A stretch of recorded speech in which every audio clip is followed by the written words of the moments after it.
নমস্কার বন্ধুরা, তোমরা সবাই কেমন আছো? আশা করি সকলে খুবই ভালো আছো। পম্পা সিম্পল কুকে সবাইকে স্বাগত। আজকে আমি তোমাদের সঙ্গে আমৃতি মিষ্টি রেসিপি শেয়ার করব, যেটা বানাতে খুবই সহজ, খেতে কিন্তু দুর্দান্ত টেস্ট, একদম মুচমুচে আর রসালো ভেতর থেকে খুবই টেস্টি হয় এই মিষ্টিগুলো। এই মিষ্টি পছন্দ করবে প্রত্যেকেই বাড়িতে বানিয়ে ফেললে। তো আমি কিভাবে সহজ পদ্ধতিতে এই আমৃতি মিষ্টিগুলো বানিয়েছি তোমাদের সঙ্গে শেয়ার করব। আর বন্ধুদের কাছে একটাই অনুরোধ, তোমরা ভিডিওটা ফুল ওয়াচ করবে আর একটা লাইক অবশ্যই দেবে। তোমাদের একটা লাইক আমার নতুন ভিডিও বানাতে উৎসাহ জাগায়। আর নতুন বন্ধু কেউ আমার চ্যানেলে হয়ে থাকলে অবশ্যই চ্যানেলটিকে সাবস্ক্রাইব করে আর পাশে থাকা বেল আইকনটা অবশ্যই প্রেস করে দেবে। যখনই আমি নতুন কোনো ভিডিও আপলোড করব সবার আগে তোমাদের কাছে পৌঁছে যাবে। তাহলে চলো আমি কিভাবে এই সুস্বাদু মিষ্টিটা বানিয়েছি তোমাদের সঙ্গে শেয়ার করি। প্রথমে আমি এখানে নিয়ে নিচ্ছি বিউলির ডাল। তো বিউলির ডাল এখানে আমি 4 কাপ মেপে 1 কাপ বিউলির ডাল 3 ঘন্টা আগে আমি ভিজিয়ে রেখেছিলাম। তো ডালটা কিন্তু খুব ভালো করেই ভিজে গেছে। তারপরেই আমি জল ঝরিয়ে নিয়ে নিয়েছি একটা ছাঁকনির মধ্যে। দেখো জলটা ঝরিয়ে আমি নিয়ে নিয়েছি ডালটা। তো সারা রাত ভিজিয়ে রাখার দরকার নেই, 2 থেকে 3 ঘন্টা ভিজিয়ে রাখলেই কিন্তু ডালটা খুব সুন্দরভাবেই ভিজে যাবে আর খুব সুন্দরভাবেই বানানো হবে। তো এবার ডালটাকে আমি একটা মিক্সিং জারের মধ্যে দিয়ে ডালটাকে একদম মিহিভাবে বেটে আনবো। এর মধ্যে যেন কোনো রকম দানা ভাব না থাকে। তারপর সেই ডালের মধ্যেই আমি দিয়ে দিচ্ছি, দেখো একদম সামান্য একটু জল। তো চামচ মেপে দেখতে গেলে কিন্তু 2 চামচের থেকে সামান্য একটু বেশি হবে, এরকম জল আমি দিয়েছি ছোটো চামচের। তো জলের পরিমাণটা কিন্তু খুব কম দিতে হবে, আর খুব বেশি হয়ে গেলে কিন্তু বিউলির ডালটা বাটার সময় পাতলা হয়ে যাবে, সেক্ষেত্রে কিন্তু একদমই ভালো হবে না। তো জলটা একটু লক্ষ্য করেই দিতে হবে। ডালটা এবার আমি বেটে নিয়ে নিয়েছি। দেখো একদম ডালটা কিন্তু আমি মিহি পেস্ট করে নিয়েছি, এর মধ্যে কিন্তু কোনো রকম দানা ভাব নেই।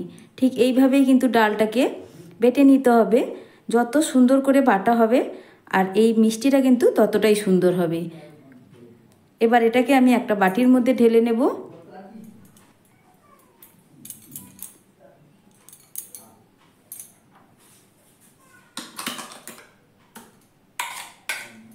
এক কাপ ডালে কিন্তু এখানে অনেকটা পরিমাণ মিষ্টি বানানো যায়। তো তোমরা সেই দেখেই কিন্তু ডালের পরিমাণটা নিবে, আর এটা যখন ফেটানো হবে সে কিন্তু আরও অনেকটাই বেড়ে যাবে।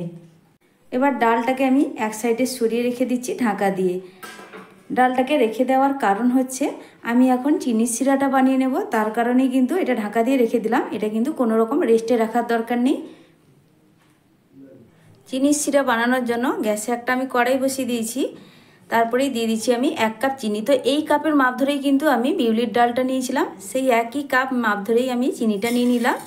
তো 1 কাপ ডালের জন্য 1 কাপ এখানে চিনি দিলাম, সঙ্গে দিয়ে দিচ্ছি 1 কাপ জল। এখানে আমি চিনির একটা শিরা রেডি করব, আর এই শিরাটা কিন্তু একটু মোটা টাইপের হবে, তো একটু তার ভাব হবে সেরকম কিন্তু এখানে একটা শিরা রেডি করতে হবে। তো এবার আমি ভালো করে চিনিটা মিশিয়ে নিচ্ছি জলের সঙ্গে, আর আমি ফুটে ওঠা পর্যন্ত অপেক্ষা করব।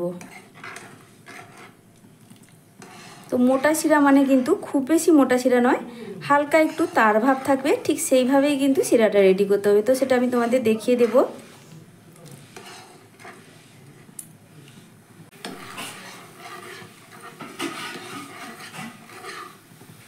এবার এই শিরার মধ্যে আমি দিয়ে দিচ্ছি 2 ড্রপ মতো ইয়েলো ফুড কালার। তো আমার কাছে অরেঞ্জ ফুড কালারটা নেই, আমি ইয়েলো ফুড কালার এখানে ব্যবহার করছি। ফুড কালারটা কিন্তু অপশনাল, শুধুমাত্র দেখতে ভালো লাগার জন্য কিন্তু আমি এখানে ব্যবহার করছি। তো তোমরা নাও দিতে পারো, সেক্ষেত্রেও কিন্তু কোনো অসুবিধা নেই।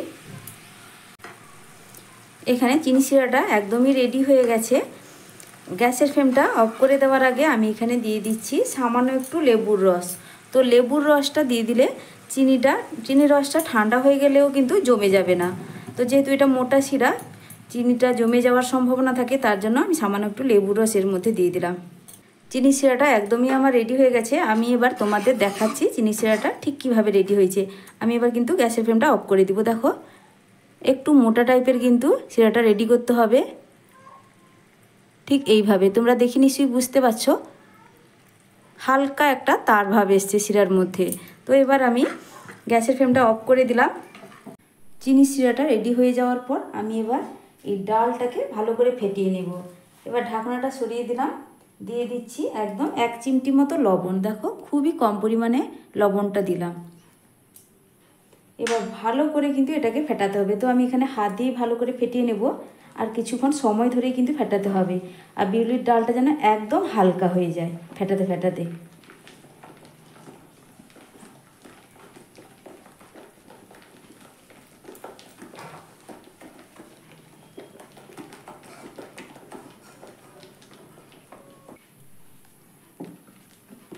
এখানে ডালটা আমি 7 থেকে 8 মিনিট মতো ফেটিয়ে নিয়েছি।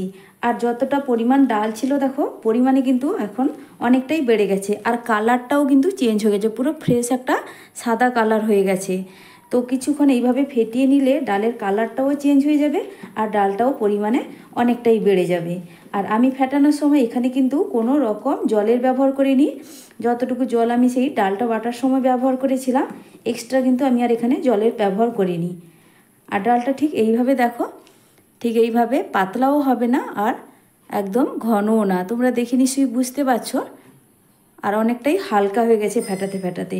আর ডালটা এখানে ভালোভাবে ফেটানো হয়েছে বোঝার জন্য দেখো একটা বাটির মধ্যে আমি কিছুটা জল নিয়েছি, আর সামান্য একটু ডাল আমি এর মধ্যে দিয়ে দিচ্ছি। তো দেখো দেওয়ার সঙ্গে সঙ্গে কিন্তু জলের মধ্যে সুন্দরভাবেই কিন্তু ভেসে আছে। তো এইভাবে ভেসে থাকলে বুঝবে যে ডালটা খুব সুন্দরভাবেই ফেটানো হয়ে গেছে। আর যখনই ডালটা ফেটানো হবে তখন কিন্তু একটু বড় দেখে একটা জায়গা নিতে হবে, কারণ অল্প জিনিস ফেটাতে ফেটাতে কিন্তু পরিমাণে অনেকটাই বেড়ে যায়। তো সেই পরিমাণ দেখে তোমরা যে কোনো যেই পাত্রেই ডালটা ফেটাবে সেই পাত্রটা একটু বড় দেখেই নিয়ে নিবে। তারপরেই দেখো আমি এখানে একটা পাইপিং ব্যাগ নিয়ে নিয়েছি, আর নিচে এখানে একটা গ্লাসের মধ্যে এবার পাইপিং ব্যাগটা এইভাবে রেখে আমি ডালটাকে এর মধ্যে নিয়ে নেব। আর তোমাদের কাছে যদি এইভাবে পাইপিং ব্যাগ না থাকে তাহলে এইভাবে একটু মোটা পেপার দেখে, আটা কিংবা ময়দা সুজি ইত্যাদি যে আসে সেরকম একটু মোটা পেপার বা তেলের প্যাকেট, এই পেপারের এই যে কোণের দিকটা একটু ছোট করে এইভাবে কেটে নেবে। একদম ছোট করে একটু করে এখানে কেটে নিয়ে এর মধ্যেই কিন্তু ডালটা দিয়ে তোমরা খুব সহজেই কিন্তু এই মিষ্টিটা বানিয়ে নিতে পারবে। তো একদম ছোট করে দেখো এই পেপারটার একদম কোণের দিকটা ঠিক এই জায়গাটায় একটু কেটে নিলেই কিন্তু হয়ে যাবে। তারপরে কিছুটা ডাল আমি এই পাইপিং ব্যাগের মধ্যে দিয়ে দিচ্ছি।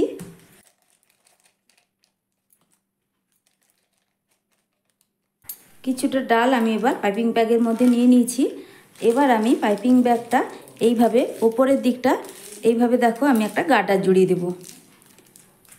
আর এখানে আমি ডালের ব্যাটারে কিন্তু কোনো রকম ফুড কালার ব্যবহার করলাম না। তো তোমরা চাইলে সামান্য একটু ফুড কালার ব্যবহার করতে পারো কিংবা নাইবা করতে পারো। যেহেতু আমি চিনি শিরাটার মধ্যে একটু ফুড কালার ব্যবহার করেছি সেই জন্য আমি আর এখানে কোনো রকম ফুড কালার ব্যবহার করলাম না। এবার কাঁচিটা নিয়ে একদম কোণের দিকে ছোট্ট করে একটু কেটে দেব। দেখো একদম ছোট্ট করে একটু আমি কেটে নিলাম। তারপরে গ্যাসে আমি একটা ফ্রাইং প্যান বসিয়ে দিয়েছি।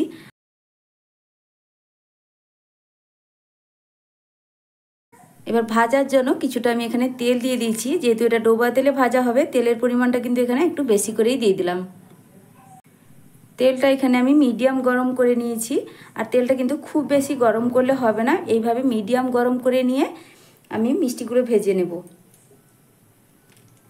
তো দেখো আমি মিষ্টিটা কিভাবে বানাচ্ছি।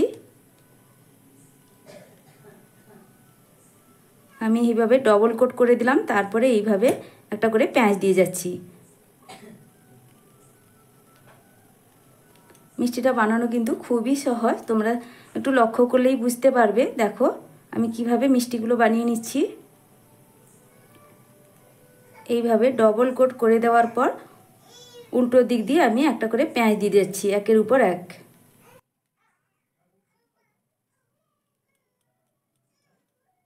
তারপর এক পিঠ যখন ভাজা একটু হয়ে যাবে আমি একে একে এগুলোকে উল্টে দেব।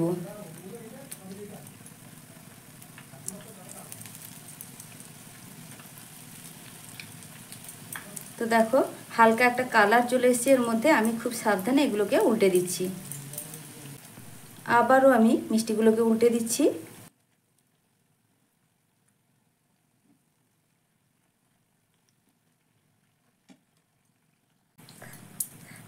এবার দেখো মিষ্টিগুলো খুব সুন্দর করেই ভাজা হয়ে গেছে, সুন্দর একটা কালার চলে এসছে এর মধ্যে।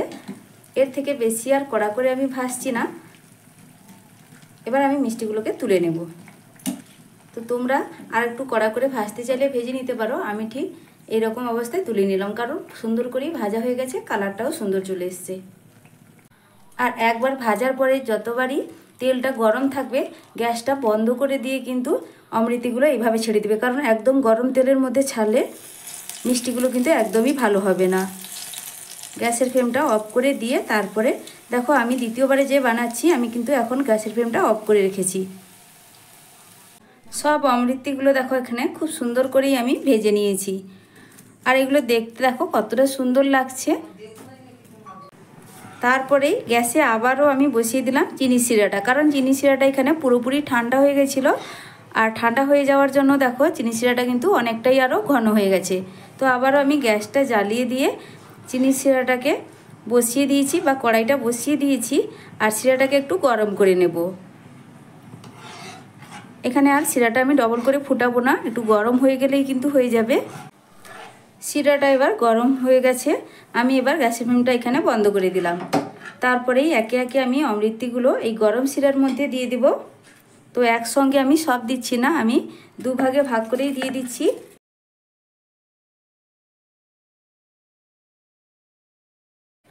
আর শিরার মধ্যে দিয়ে আমি দুপিঠ ভালো করে শিরাটাকে এইভাবে দেখো অমৃতির মধ্যে এইভাবে উল্টে দিলে কিন্তু শিরাটা খুব সুন্দরভাবেই শোক করে নেবে অমৃতিগুলো। আর বেশিক্ষণ রাখার দরকার নেই, এপিঠ উপিঠ দুপিঠ ভালো করে 1-2 মিনিট মতো উল্টে পাল্টে নিলেই কিন্তু শিরাটা ভালোভাবেই ঢুকে যাবে।